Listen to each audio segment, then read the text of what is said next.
La Cámara de Diputados rechazó la acusación constitucional en contra de Marcela Cubillos. 77 votos le dieron tranquilidad a la ministra de Educación para seguir al mando de esa cartera y de paso evidenciar un quiebre en la oposición. Y continúa la crisis política en Perú. La presidenta encargada, que había sido nombrada por el Congreso, renunció al cargo. Mercedes Arauz aseguró que la razón de esta renuncia es que se rompió el orden constitucional en ese país. Finalmente, el gobierno aceptó la renuncia del subsecretario de Desarrollo Regional Felipe Salaverry, todo tras la denuncia en su contra por presuntas infracciones de tránsito, de agresiones verbales y también posible tráfico de influencias.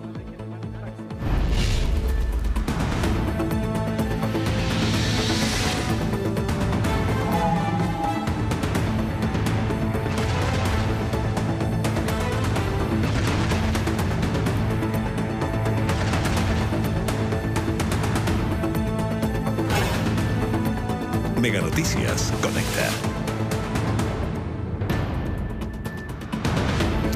¿Qué tal? ¿Cómo están? Muy buenos días. Comenzamos de inmediato la revisión de las informaciones esta mañana de día miércoles y vamos de inmediato a revisar información internacional. Carabineros logró la detención de la banda apodada Los C Pequeños, compuesta por 3 delincuentes, 2 de ellos menores de edad. Se les acusa de robar al interior de buses del Transantiago, donde incluso rompían las puertas de las máquinas para poder bajarse sin ser capturados. Vamos de inmediato a conocer más detalles con Daniela Valdés a esta hora. Daniela, buenos días. Hola Andrea, muy buenos días. Fíjense que es una banda que operaba ahí en el sector desde Exposición, en el límite de Santiago con Estación Central, hasta el sector de Las Rejas. Es la banda del apodado C Pequeño, la que era compuesta por 3 integrantes y 2 de ellos eran menores de edad.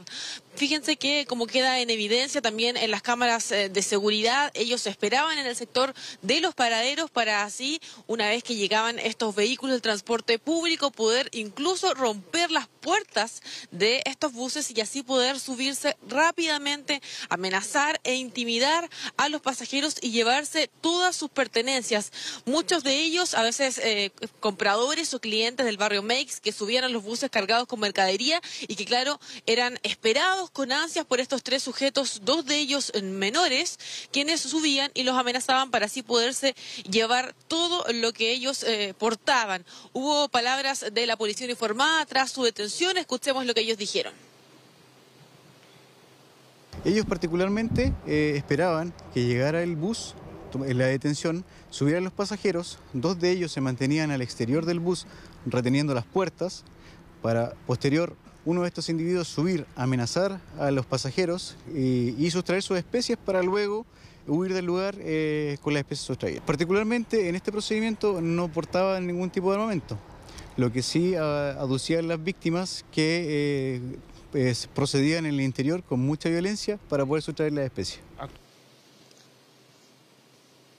Y vamos a revisar ahora otra información bastante complicada en el sector norte y en la comuna de Quilicura, específicamente en el sector de Ojos del Salado. Fue en ese lugar donde un grupo de 3 delincuentes, 2 de ellos con armas de fuego, llegan hasta una empresa del sector para así amenazar e intimidar al guardia de este local. Les decía yo que eran 2 de ellos con armas de fuego y así llevarse varias especies avaluadas en 13 millones de pesos. Hablamos de cámaras, celulares, artículos personales de los trabajadores, un computador y además una camioneta. Fíjense que no conforme con amenazar a este trabajador, los sujetos incluso le disparan en 2 ocasiones a este guardia que intenta frustrar este asalto en sus 2 piernas. Afortunadamente él está fuera de riesgo vital, pero se encuentra entonces en el hospital de la Mutual de Seguridad, todavía ahí estable. Los delincuentes se dieron a la fuga y hasta el momento nada se sabe de su paradero. Hubo también palabras de Carabineros, escuchemos lo que ellos dijeron.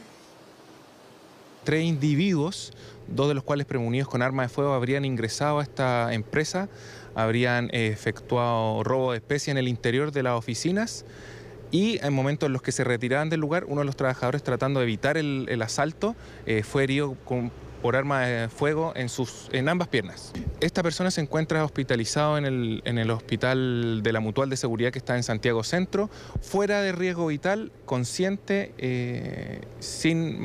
con lesiones de carácter reservado al momento. Fuera de riesgo vital, por lo menos está esta persona que intenta frustrar este asalto. Les decía yo que ellos se llevan varios elementos de esta empresa, 2 de ellos estaban armados y por supuesto va a ser elemental, muy importante para la policía saber si es que hay algún registro que muestre el actuar y por supuesto ayude a capturar a estos 3 sujetos que actuaron en la comuna de Quilicura, Andrea. Bien, Daniela Valdés, muchísimas gracias por toda la información. Buenos días.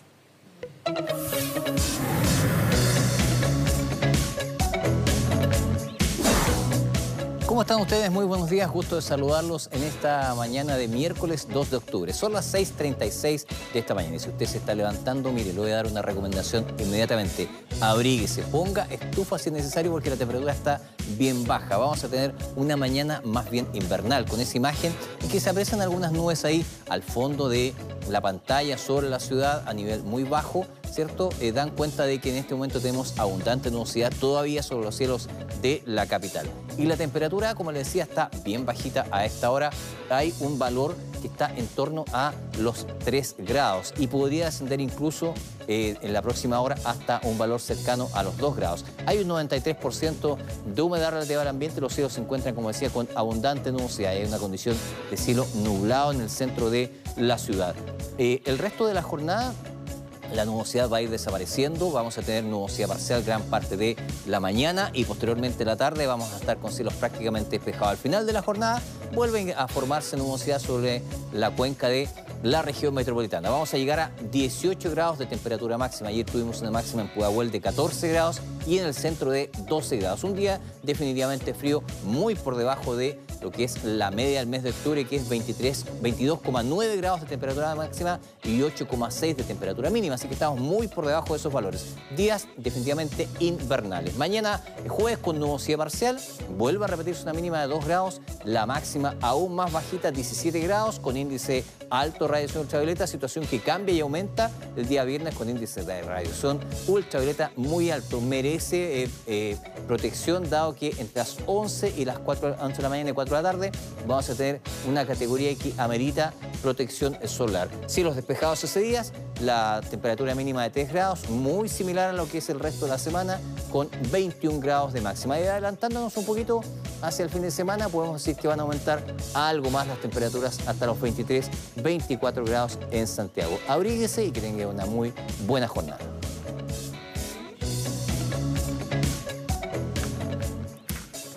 6 de la mañana con 38 minutos. Se acabó finalmente la teleserie. El subsecretario Felipe Salaverry renunció a su puesto tras la denuncia que hizo en su contra un funcionario municipal de Ñuñoa, a quien, recordemos, lo acusó de cometer infracciones de tránsito, de agresiones verbales y también presuntamente de tráfico de influencias.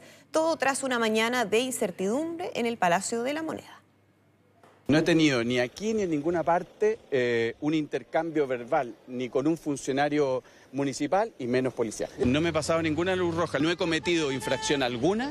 Así se defendía el pasado jueves cuando la denuncia explotó en los medios. A pesar de todo, siguió en su puesto, hasta que ayer el presidente Sebastián Piñera acudió a una cena con la bancada de Renovación Nacional.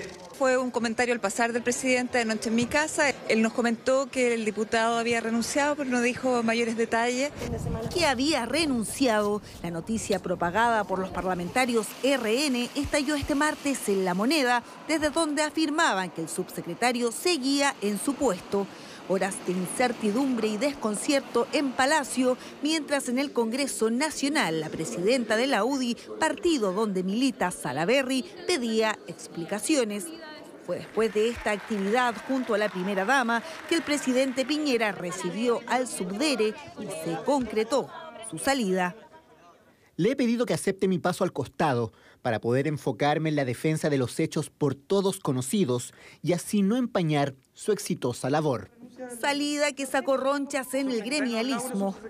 Silencio de la presidenta de la UDI, la misma que había defendido con uñas y dientes al ahora ex subsecretario. Tras largos minutos, finalmente decidió alzar la voz. Creo que él ha tenido el espacio y el respaldo del gobierno del presidente y esta es una decisión personal de Felipe. Es decir, yo creo que él ya estaba cansado y el costo familiar, sobre todo y personal que estaba teniendo, era súper alto. Renuncia de Salaverry precipitada por nuevos antecedentes que se conocieron de su hermana, quien fue desvinculada de la municipalidad de Ñuñoa por recibir presuntas coimas, la misma que habría intercedido para que no lo multaran. Mira, a mí lo que más me preocupa es que hayan personas que no vayan al fondo del problema. Ver si es verdad lo que pasó y si una autoridad del partido que sea insultó a un funcionario y se pasó una luz roja. Porque yo a lo menos, y no son convicciones, tengo la absoluta convicción, porque lo conozco, que no son ciertos. De forma subrogante reemplazará a Salaverry María Paz Troncoso, jefa de la División de Desarrollo Regional de la Subdere. 6 de la mañana con 41 minutos. Vamos de inmediato a nuestra primera pausa y lo hacemos con imágenes en vivo de lo que está ocurriendo a esta hora en el centro de Santiago. Ahí vemos la Alameda, que está iluminada todavía de noche en la capital y con poco movimiento de vehículos. Atención, apenas 2 grados con 7 décimas a esta hora, así que ya lo decía don Jaime Leighton, abrigarse esta mañana porque está muy frío. Vamos rápidamente a la pausa y ya estamos de regreso con más información. No se vayan.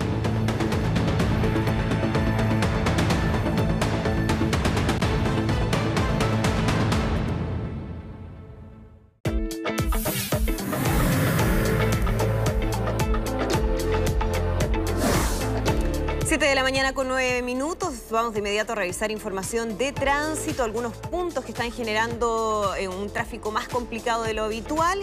Y vamos de inmediato con el Waze, que nos da la información al momento de lo que está ocurriendo, por ejemplo, en Vespucio con el Salto. Ahí estamos ya viendo Américo Vespucio, en ese sector de Huechuraba, donde se da cuenta de un accidente de tránsito, que sería un accidente menor. También hay en estos momentos un vehículo detenido, este accidente que reportan varios usuarios a esta hora y que estaría complicando aún más el tránsito, que es bastante pesado normalmente a esta hora de la mañana en ese sector. Ahí estamos viendo en el área del Parque Metropolitano, justamente con una velocidad de traslado que llega apenas a 13 kilómetros por hora, de acuerdo a la información que reportan los usuarios de Waze. Y ahí vemos que el problema de congestión se extiende por un amplio trayecto de Américo Vespucio, como decíamos, en el sector de Huechuraba. Pero no es el único punto que tiene problemas.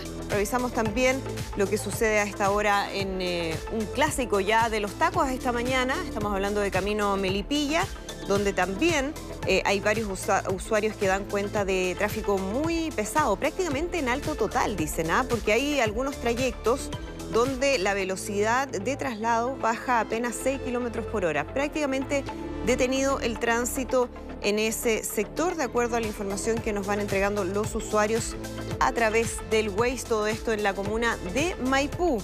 Y también la información que nos entrega Waze a esta hora es en la comuna de La Florida. Ahí estamos viendo también un problema importante que ahí se ve ahí con todos los símbolos de esos autos en rojo que dan cuenta de tránsito muy pesado a esta hora en ese punto de La Florida, a la altura de Rojas Magallanes.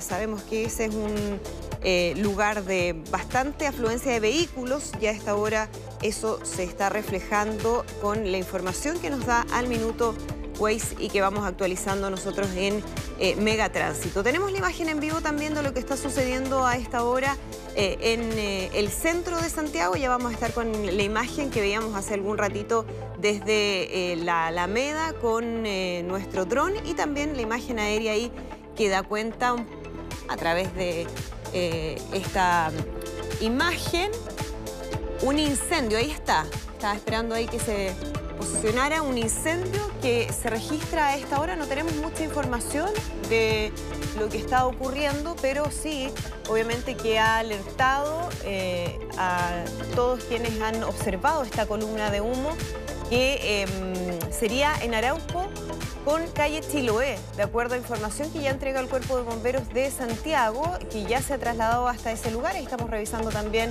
el Twitter del Cuerpo de Bomberos de Santiago, que da cuenta de esta emanación de humo que deja emergencia en Arauco y Chiloé. Ya está el Cuerpo de Bomberos de Santiago en el lugar, así que también estamos muy pendientes de aquello. 7 de la mañana con 12 minutos.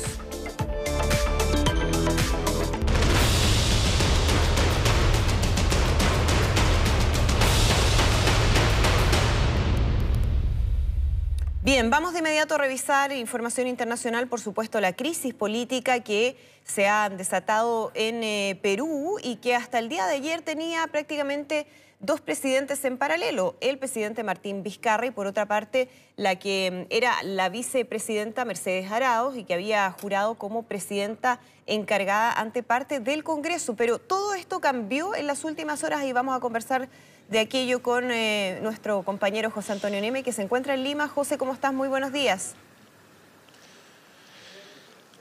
Hola, ¿qué tal? ¿Cómo están ustedes? Muy buenos días. Son 2 horas menos acá. Hace algo de frío porque Lima es más heladito a la cercanía del mar y también, por supuesto, la zona, ¿no?, de la costa en especial es un poquito más fresca a esta hora, así que lo estamos sintiendo en las calles limeñas. Oye, tú lo decías muy bien, Andrea, esto comenzó a decantar ayer a las 10 de la noche, más o menos 11, cuando ya se sabía que en su departamento, aquí en San Isidro, que es donde estamos nosotros, en Mercedes Arauz se había reunido con varios miembros de su partido y otros representantes de el disuelto Congreso para analizar su renuncia a la vicepresidenta y declinar también esta solicitud que le había presentado la Cámara antes de ser disuelta o durante la disolución de que se hiciera cargo de la presidencia del país. Ella, a través de su cuenta de Twitter, estoy chequeando parte de lo que comunicó el día de ayer, dice que renuncia a la vicepresidencia producto de que en Perú se ha roto el orden constitucional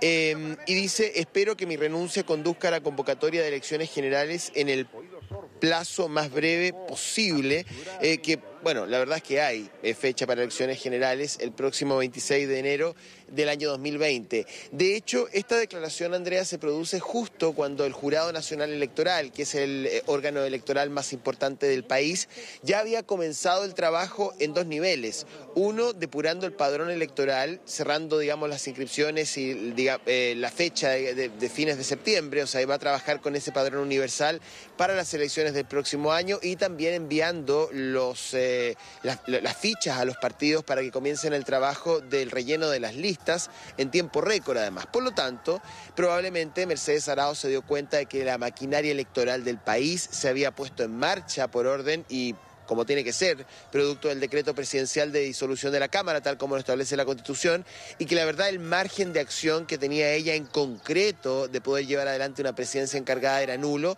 y su investidura era más bien una señal política, un aleteo del Congreso de tratar de resistirse a una decisión que uno puede tener diferencias constitucionales, legales, lo que quiera, pero la verdad es que todo nos lleva a la interpretación de 2 artículos constitucionales, el 134, el 135, el 133, que también se refieren a lo mismo. Y ayer hubo un pronunciamiento además muy importante, y con esto doy el pase, me imagino que tienes muchas preguntas, de la Organización de Estados Americanos, donde la OEA dice esto tiene que ser resuelto por el TC, no se casa necesariamente con la postura de la oposición fujimorista que hablaba abiertamente de golpe de Estado.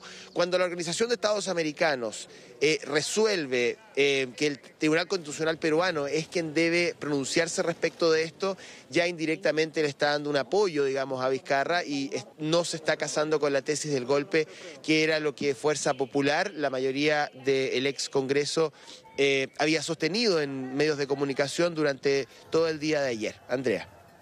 Entonces, que defina el Tribunal Constitucional en ese sentido, mientras el presidente Martín Vizcarra continúa ejerciendo su cargo, ayer definiendo su nuevo gabinete, pero se espera que hoy día sea una jornada también complicada para algunos, José, porque Jorge Barata, que sabemos que es el representante de Odebrecht en Perú y quien ha entregado gran parte de la información sobre el caso de corrupción que ha golpeado a tantos expresidentes y que también ha ensuciado algunos otros políticos, entregue más información o se den a conocer los nombres de algunos parlamentarios, congresistas, exacto, que también están involucrados en este caso y que por lo mismo habrían estado tan interesados en influir en la conformación del Tribunal Constitucional. Exactamente, ¿no? Y por eso estaban impulsando la designación de Ortiz de Ceballos, que es un juez con cuestionable pasado, hay que decirlo. El presidente Vizcarra lo había dicho, Ortiz de Ceballos, bueno, y eso es lo que desata la crisis al final. Dice Ortiz de Ceballos no tiene las competencias ni tampoco la ficha tan limpia como para ser parte del TC, pero pese a que el presidente estaba pidiendo reserva respecto a este nombre, el Congreso igual impulsó la votación, lo que desata finalmente la decisión del presidente de disolver la Cámara. Son 75 nombres, entiendo, la mayoría de ellos se habían conocido, o al menos el Ministerio Público peruano lo había manejado con una suerte como de seudónimos o de códigos, por eso se llama el caso de los codinomes, que son como códigos o sobrenombres para hacerse cargo de cada uno de estos personajes vinculados a la administración pública que recibieron platas de Odebrecht. Pero lo que va a ocurrir hoy día es que el Poder Judicial va además a liberar parte de esas personas involucradas que ya Jorge Barata había mencionado en partes de sus declaraciones. El gobierno estima, y ayer lo decía uno de los exministros de Vizcarra en la televisión, que la mayoría de esos nombres son congresistas que hasta el día de ayer estaban en ejercicio. Y lo más seguro es que el presidente Vizcarra haya recibido un adelanto de esa lista, porque todo coincide, ¿no? Es muy sincrónico lo que está ocurriendo políticamente para el gobierno de Vizcarra, que justo cuando él decide empujar la disolución de la Cámara, al día después el Poder Judicial libera nombres o comienza la liberación de los nombres, se conocen más información que entregó Jorge Barata a las autoridades y además probablemente también la decisión de presidente Vizcarra fue conversada con, y ayer lo decían varios analistas peruanos, no tiene que haberlo conversado con las Fuerzas Armadas y con el cuerpo diplomático. El único sobreviviente en términos de comunicacionales del ex Congreso es Pedro Olechea, que es el presidente del Congreso y que además hoy día debe presidir esta comisión temporal, de emergencia, pequeñita, que va a seguir funcionando como órgano legislativo reducido de aquí al mes de enero. Él insiste en que esto es un golpe, que hay alcances golpistas, en fin. Vamos a escuchar parte de sus palabras y luego les comento la tesis política que hay aquí en la calle y también entre los analistas, más allá de lo constitucional o lo tecnicismo de los últimos 2 días, que tiene que ver con una Keiko Fujimori que ha digitado un plan para poder salir de la cárcel y que eso llevó a Vizcarra a empujar la disolución del Congreso donde el fujimorismo tenía mayoría. Vamos a escuchar a Pedro Olechea. Los congresistas accesitarios no pueden entrar a la comisión permanente. No se está dejando entrar al personal de los congresistas de la comisión permanente. O sea, nosotros tenemos que tomar mérito en el día de hoy qué tanto somos nosotros fachada para sustentar o sostener una figura que no existe. O sea, mejor que esto sea abiertamente un golpe de Estado y ya está, asuman.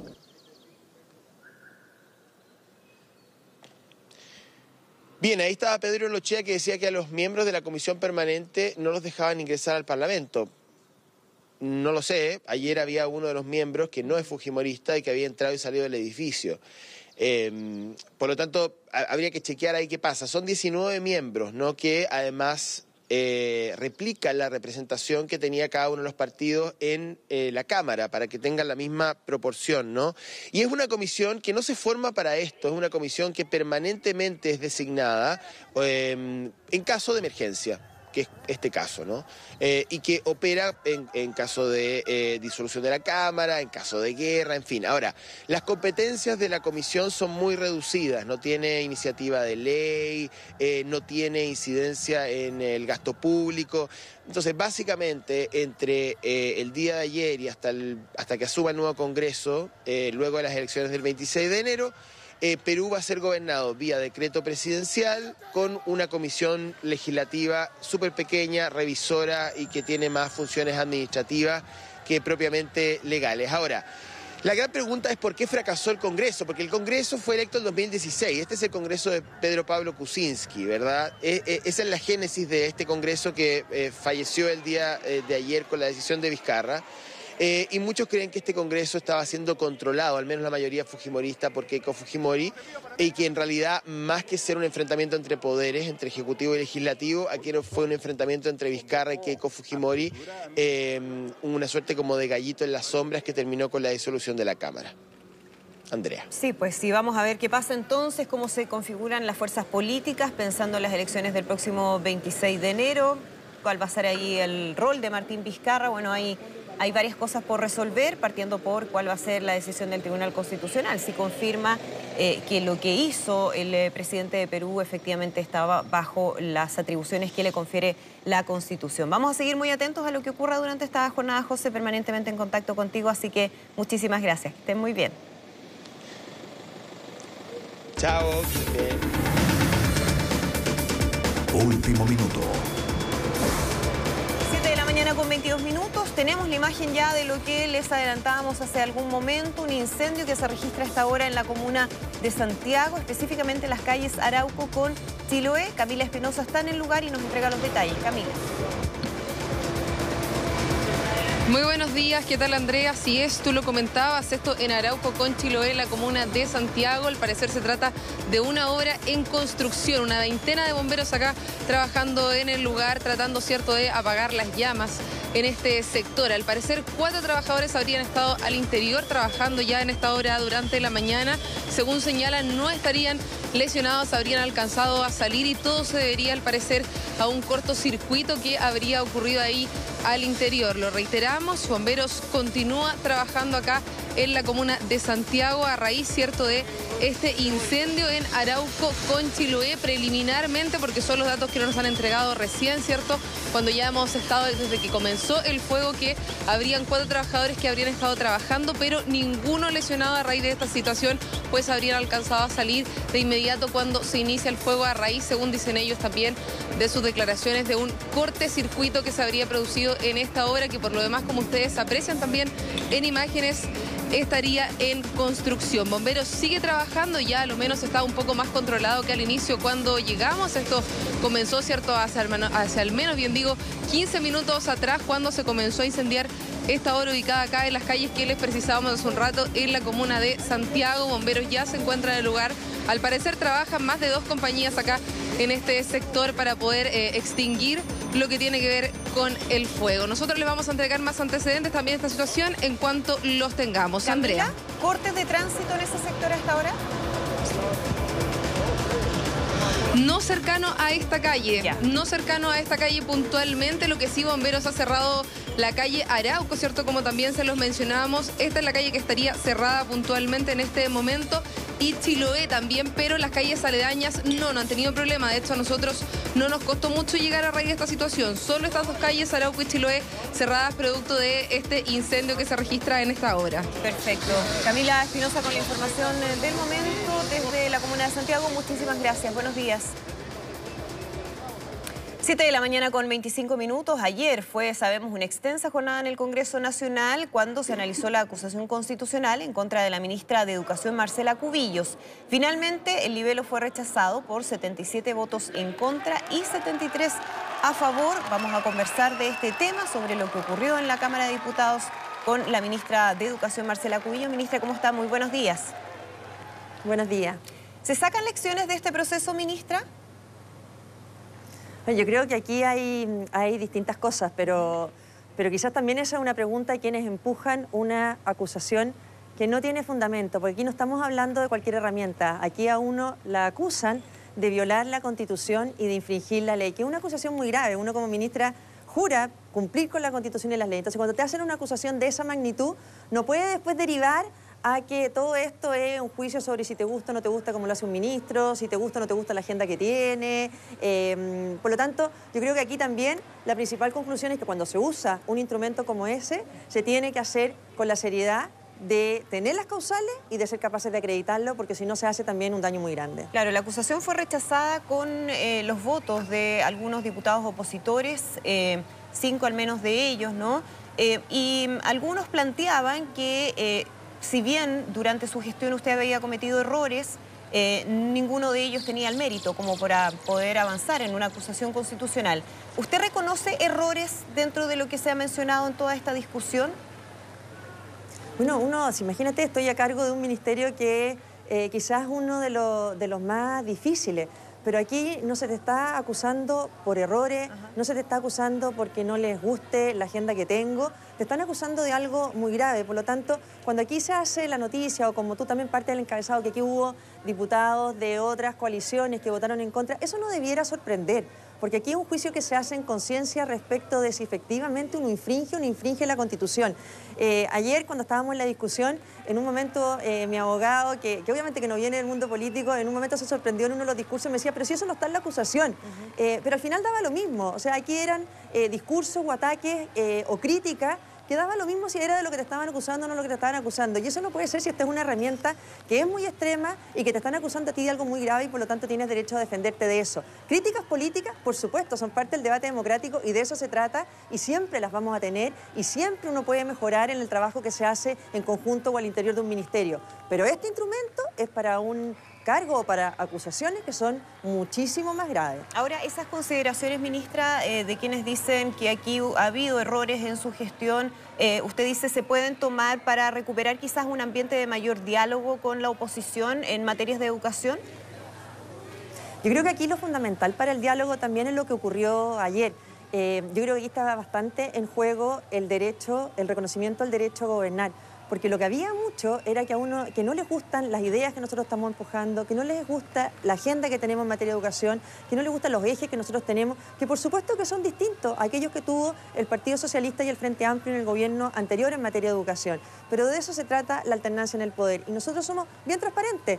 Cuando queremos una idea, mandamos los proyectos de ley cuando requieren ley y por supuesto que es ahí donde se tiene que dar ese debate y a veces ganamos con nuestro proyecto, a veces perdemos con los proyectos, otros por supuesto se mejoran en la discusión parlamentaria, pero de eso se trata la democracia. Pero simplemente creer que no se puede estar en el Ministerio de Educación por las ideas que nosotros tenemos o por las convicciones que tenemos, eso sí es antidemocrático. Ahora, cerrado este capítulo de la acusación constitucional, ministra, ¿cuáles van a ser los énfasis o las prioridades que usted va a tener en materias de educación? ¿En dónde se van a poner, podríamos decir, las fichas durante los próximos meses en su cartera? En lo mismo que estamos trabajando, que es básicamente mejorar la calidad de la educación de nuestros niños. Nosotros lanzamos un plan que es muy bonito con 7 habilidades básicas para que todos los niños al pasar a tercero básico tengan una cancha mucho más pareja. Estamos trabajando con el programa Escuelas Arriba sacando adelante a aquellos niños que están en las escuelas de peor desempeño, que no se había hecho nunca un programa focalizado para esas escuelas. Nosotros estamos poniendo todas nuestras fichas, todo nuestro esfuerzo, también la mayor parte de los recursos en la educación más temprana, en los primeros años, porque creemos que es fundamental para poder emparejar la cancha. Por lo tanto, nuestro trabajo por la calidad de la educación y también, por supuesto, por la libertad de enseñanza y por defender el derecho de los padres a estar involucrados en la educación de sus hijos y a poder elegir también, ojalá, entre proyectos diversos, que es el mismo derecho que tienen jóvenes y familias que estudian en la educación particular pagada, que uno no entiende que no la puedan tener aquellos que estudian en la educación pública. Ministra Marcela Cubillos, muchísimas gracias por conversar con nosotros esta mañana. Que esté muy bien. Buenos días. Buenos días.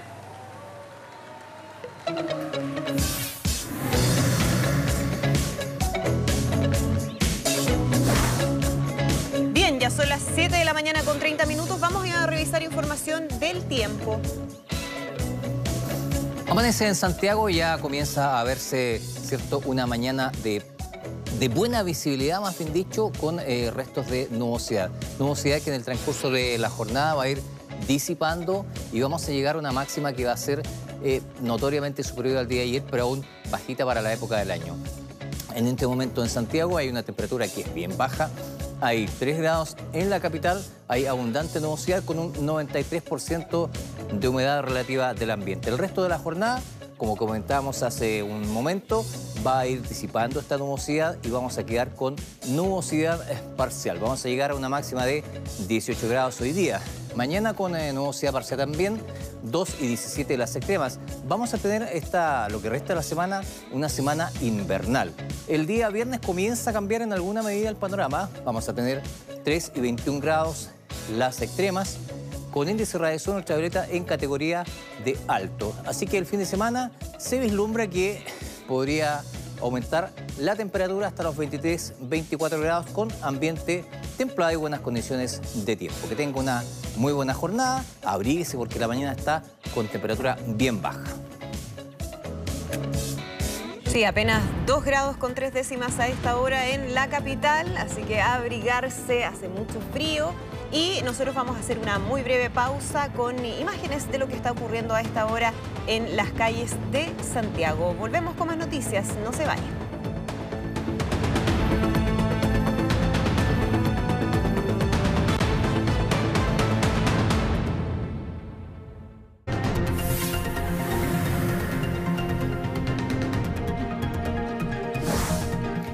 7 de la mañana con 39 minutos, ya estamos de regreso listos para revisar información internacional con Marianne Schmidt. ¿Cómo estás, Marianne? Hola, ¿cómo están? Muy buenos días.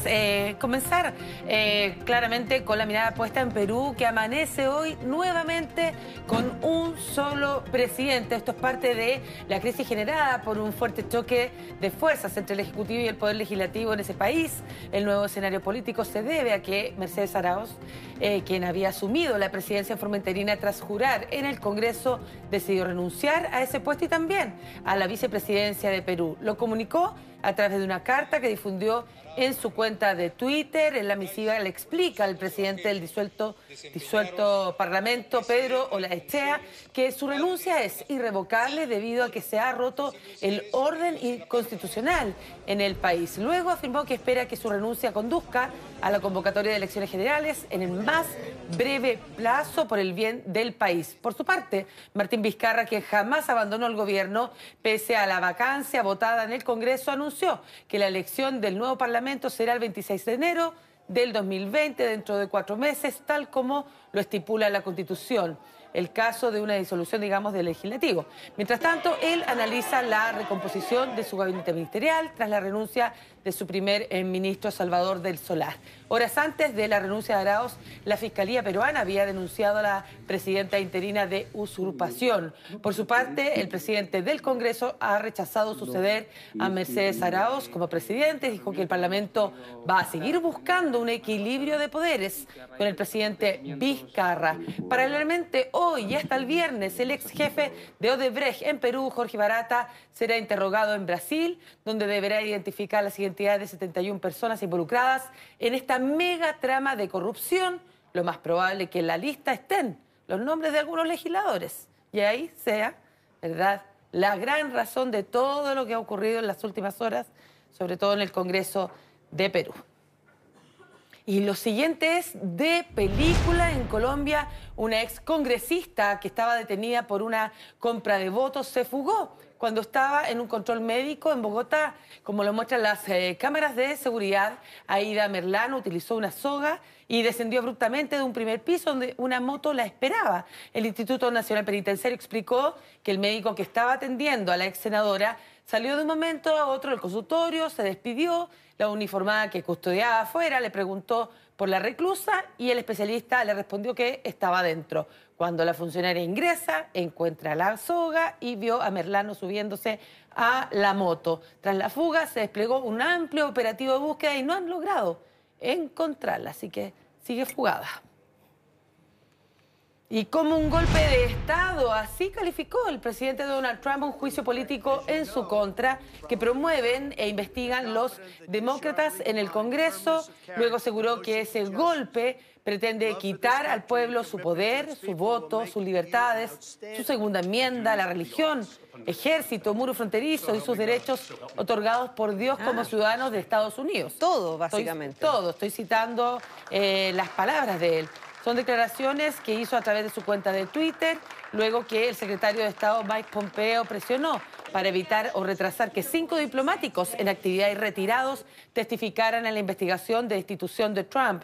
Los demócratas quieren saber si el mandatario abusó de su cargo pidiendo ayuda a Ucrania para dañar la imagen del ex vicepresidente Joe Biden, su potencial adversario en las elecciones de 2020. Veamos a continuación lo que escribió, parte de lo que escribió, porque fue bastante activa. Ha tuiteado harto estos días, hay que decir. Muchísimo, sobre todo desde que está lo del impeachment. Aquí tenemos la traducción. A medida que aprendo más y más cada día, llego a la conclusión de que lo que está ocurriendo no es un juicio político, es un golpe con la intención de quitarle el poder a la gente. Es parte de lo que han escrito en las últimas horas. Y no solo eso, también difundió un mapa bastante llamativo, que es este, mire el color rojo sobre todo. Él hace alusión a este tema del impeachment, que les decía que entre sus comentarios dice que la imagen representa su victoria del 2016, aunque muchos le recordaron que no fue el candidato más votado en esta suma global, pero el mensaje ahí dice, intentan destituir a esto en el fondo, ¿verdad? En el fondo, la mayoría, como dicen, los puntos rojos, que en el fondo son sus votantes.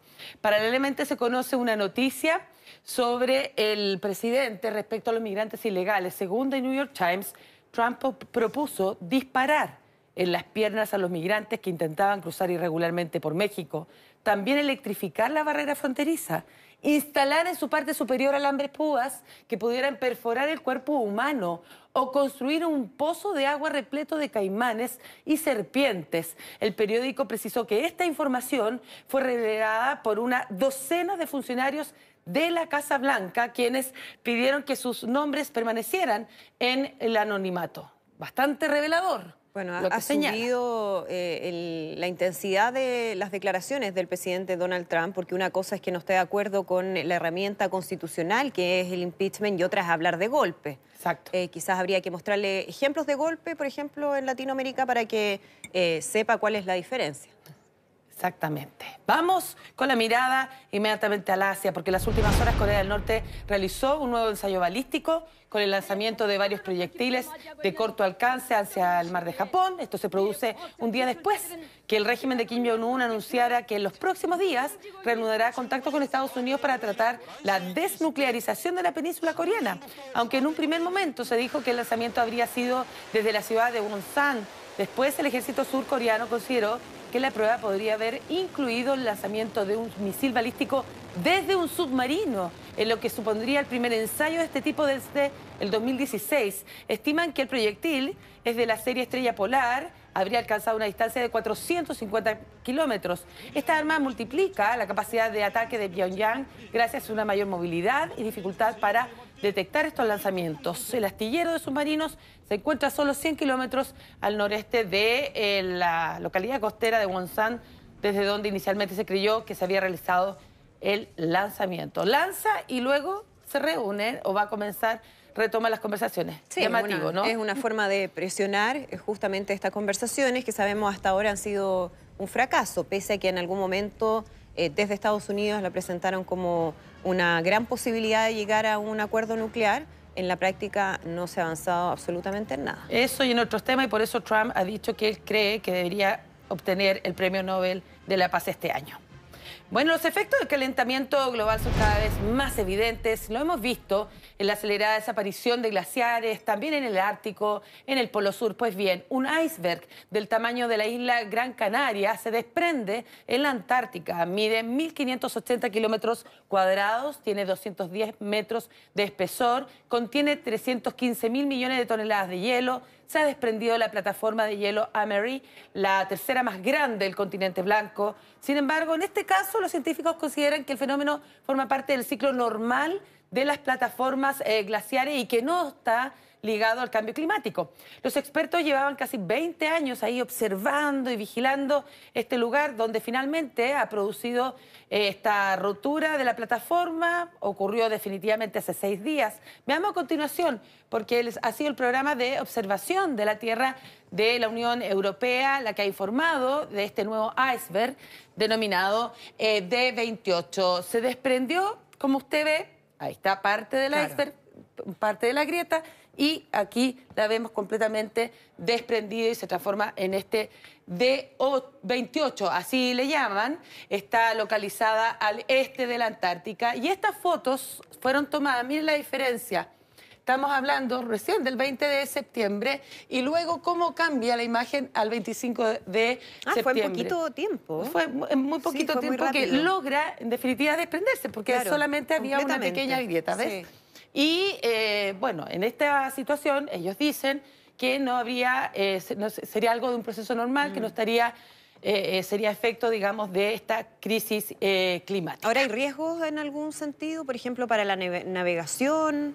En estos momentos señalan que no, porque si tú te fijas, bueno, hablando en dimensiones, tiene la dimensión del Gran Canarias, es grande, su espesor no lo es tanto, pero sin embargo por ahora no habría mayor, porque tú hablas, claro, de si el desprendimiento, si sube el nivel del mar, por ahora no habría ningún problema y sobre todo también, como está monitoreado, la navegación tampoco. Esto es bastante revelador. El príncipe Harry y Meghan Markle han anunciado que van a tomar acciones legales contra el diario británico Mail on Sunday, después que ellos publicaran ilegalmente una de las cartas privadas que la duquesa de Sussex le envió a su padre en una declaración que fue publicada en la página web oficial de los duques de Sussex. Harry dijo que había tomado la decisión de emprender estas acciones legales después que, sobre todo el impacto doloroso, dice, de la implacable propaganda contra su esposa por la prensa sensacionalista británica. En su escrito hace referencia a la cobertura de prensa de su madre, la princesa Diana, quien dijo que su miedo más profundo es que la historia se repita. Dijo textualmente: perdí a mi madre y ahora veo a mi esposa ser víctima de las fuerzas poderosas, de las mismas fuerzas poderosas, haciendo alusión a la prensa sensacionalista. La carta de Thomas Markle vendió al medio él. Meghan lo acusa de romperle el corazón en 1 millón de pedazos, dando entrevistas a la prensa, inventando historias y atacando a su esposo. Y un equipo de investigadores de la NASA captó por primera vez el momento en que un agujero negro destruye una estrella. Según un estudio publicado en la revista The Astrophysical Journal, este fenómeno, llamado evento de interrupción de las mareas, ha sido captado por el satélite de estudio de exoplanetas en tránsito. Con ello, se ha producido la mirada más detallada hasta ahora de los primeros momentos de uno de estos eventos de destrucción de estrellas. El astro destruido tiene un tamaño similar al de nuestro Sol.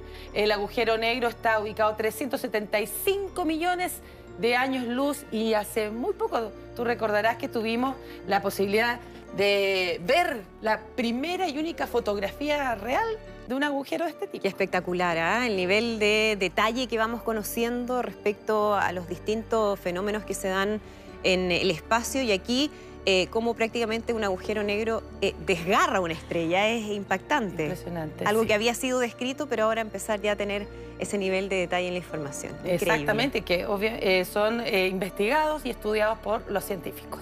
Bien, pues Marian, muchísimas gracias por toda la información. Que estés muy bien. Buenos días. 7 de la mañana con 52 minutos, nosotros avanzamos con otras noticias. Pongan mucha atención a lo siguiente porque es muy importante. 148 magistrados darán inicio a nuevos juicios con menores en 6 regiones del país, con menores de edad. Una ley que comenzaría a regir en agosto de este año y que tiene como objetivo evitar la sobreexposición de niños, niñas y adolescentes. Se van a disponer de salas especiales para entrevistas. Bueno, hay una serie de transformaciones que se inician en 6 regiones de nuestro país. Queremos profundizar en este tema. Estamos para ello con la magistrada Nora Rosati. ¿Qué tal? Muchísimas gracias por acompañarnos. Hola, Andrea. Buenos días. Gracias. En una transformación que se venía pidiendo desde hace bastante tiempo y que tiene como objetivo principal evitar la revictimización secundaria de niños y niñas que han sido víctimas de distintos tipos de abusos. ¿Se logra esto con las transformaciones que se hicieron en el proceso? A ver, apostamos que sí. Efectivamente, como dices tú, es una ley muy esperada, muy trabajada durante varios años. La implementación también está siendo un desafío tan grande como fue el poder sacar la ley adelante.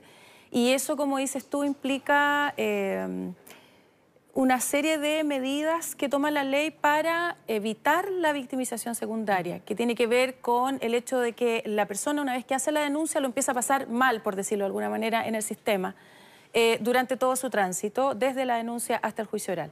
Y en ese sentido, tal como tú indicabas, en el caso de los niños, a lo que se apunta, que los menores de 18 años víctimas de delitos graves, no solo delitos sexuales, no sean sobreintervenidos como hoy, es decir, que se les toma declaración y se les interroga muchas veces durante la investigación, que quien tenga contacto con ellos sea una persona que esté preparada y especializada, que al momento de que presten ellos su relato durante la investigación, eso sea videograbado, se haga en una sala especial como las que estamos viendo, y por lo tanto eso se graba y ya al niño no se le vuelve a molestar de alguna manera, a menos que él quiera de nuevo prestar una entrevista, y que al llegar al juicio oral, tal como también tú apuntabas, también a él se le lleva a una sala especial, no tiene contacto con la audiencia, con los jueces ni con los abogados, y es facilitada su declaración, se le ayuda a que pueda entender las preguntas y a responderlas, por alguien que también está especializado. Claro.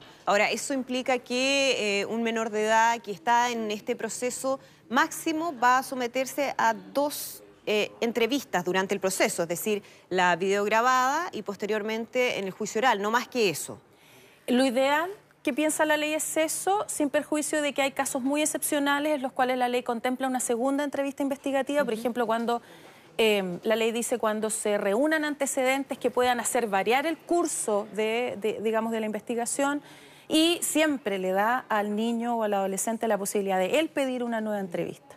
Pero idealmente está pensado el sistema con un contacto durante la investigación y un contacto en el juicio oral. Claro. Ahora, esto implica un gran desafío, como decías, porque implica no solamente las transformaciones desde el punto de vista estructural hasta físico, sino que la formación de quienes trabajan en este proceso, que no es solamente del Poder Judicial o el Ministerio Público, sino que involucra a todas las instituciones que en alguna parte de esta cadena se ven involucradas, desde que se recibe una denuncia hasta que finalmente se dicta una sentencia. Estamos en estos momentos, porque ya va a empezar, mañana entiendo, mañana a aplicarse en 6 regiones de nuestro país.